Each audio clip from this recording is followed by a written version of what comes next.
Hello hi అందరికీ నమస్కారం. Welcome to Suma YouTube channel. ఈ వీడియోలో నేను మీకు మిగిలిపోయిన ఇడ్లీలతో మనం పులిహోర ఎలా తయారు చేసుకోవాలో చూపించబోతున్నాను. చూడండి, మార్నింగ్ మిగిలిపోయిన ఇడ్లీలను మనం వేస్ట్ చేసుకోకుండా ఇలా టిఫిన్ తయారు చేసుకోవచ్చు.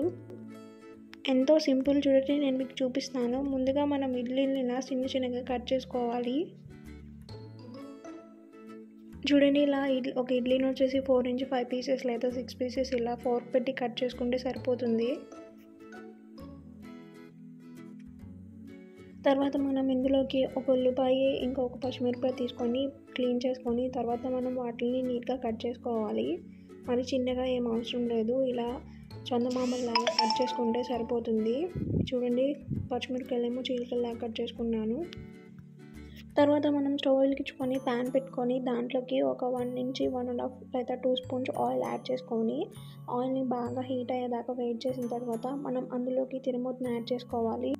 తిరుమూత దినుసులు వేగంగానే కరివేపాకు కూడా మనం అందులోకి యాడ్ చేసుకున్న తర్వాత ముందుగా కట్ చేసుకున్న ఉల్లిపాయలు పచ్చిమిరపకాయలు యాడ్ చేసుకొని ఫ్రై చేసుకొని ఇలా గోల్డెన్ బ్రౌన్ కలర్ వచ్చేంత వరకు వేపుకోవాలి. చూడండి, గోల్డెన్ బ్రౌన్ కలర్ వచ్చేసాయి కదా. ఇప్పుడు మనం ముందుగా కట్ చేసి పెట్టుకున్న ఇడ్లీ ముక్కల్ని దీంట్లోకి యాడ్ చేసుకొని ఒక 2 నుంచి 3 మినిట్స్ ఫ్రై చేసుకోవాలి.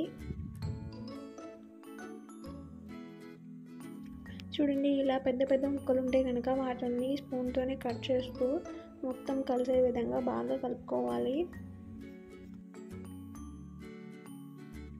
ఇప్పుడు మనం ఇందులోకి 1 స్పూన్ ఉప్పుని యాడ్ చేసుకోవాలి. ఉప్పుని యాడ్ చేసుకున్న తర్వాత మనం మొత్తం పట్టే విధంగా బాగా కలుపుకోవాలి. తర్వాత ఇందులోకి మనం ఒక 1/2 స్పూన్ దాకా పసుపుని యాడ్ చేసుకోవాలి. చూడండి, పసుపుని యాడ్ చేసిన తర్వాత మనం దీన్ని నీట్గా ఫ్రై చేసుకోవాలి. మళ్ళీ ఒక 2 మినిట్స్ ఫ్రై చేసుకున్న తర్వాత కలర్ మనకు తెలుస్తుంది. చాలిపోతే ఇంకొంచెం పసుపుని యాడ్ చేసుకోండి.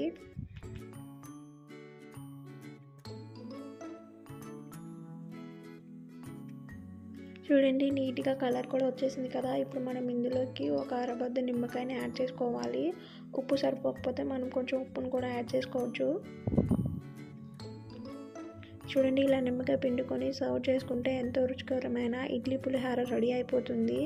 ఈవినింగ్ స్నాక్స్కి మనం ఎంజాయ్ చేయొచ్చు. బాగా ఒకసారి ట్రై చేసి చూడండి. మార్నింగ్ మిగిలిపోయిన ఇడ్లీని మనం వేస్ట్ చేయకుండా ఇలా ఈవినింగ్ స్నాక్ చేసి పెడితే ఎంతో బాగుంటుంది. ఈ వీడియో మీకు నచ్చినట్లయితే లైక్ చేయండి, షేర్ చేయండి, సబ్స్క్రైబ్ చేయండి. Thanks for watching.